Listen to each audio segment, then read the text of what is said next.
In Lukas 10 lees ons 'n baie interessante gedeelte en ek wil so 'n bietjie vir jou die storie rondom dit vertel. Dit is Jesus gaan nou kom kuier by twee susters. Bekende gedeelte, jy ken dit, by Martha en by Maria. En hy kom kuier en die een sit rustig en kuier saam met Jesus en die ander een skarrel en maak skoon in my gedagtes. In my kop, wat partykeer met my weghardloop, sien ek die prentjie van hoe sy skoonmaak en met 'n besem en hoe sy kos maak en die pot roer en al sulke goeters. En dan Lukas 10 vers 41 sê vir jou en vir my. Maar die Here antwoord haar: Martha, Martha, jy is besorg en bekommerd oor baie dinge. Nou, kom ons stop net gou daar. Klink dit nie soos ek en jy vandag nie?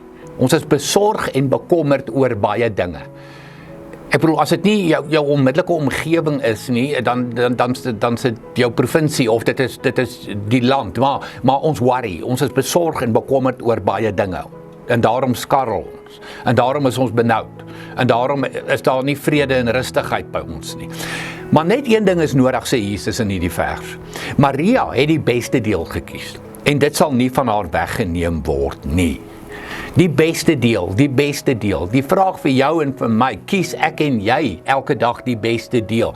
Kies ons in ons lewens die beste deel, soos Jesus dit noem?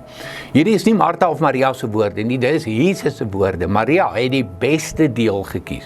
En dit is om by die Here te wees, om tyd met die Here te spandeer, om op Jesus te fokus. Want weet jy wat, al hierdie sorge en bekommernisse gaan weggaan as ons fokus op Jesus is, wanneer ons sorge en bekommernisse met hom deel. Nee, hierdie vers sê nie vir jou sit agteroor en wees lui en doen niks nie, dit is glad nie wat hier staan nie.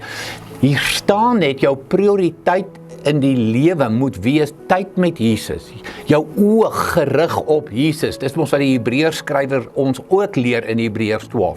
Doen die lewe met die oog op Jesus. So ons moet tyd maak om by Jesus te sit en met sy woord besig te wees en met hom besig te wees. Hoekom?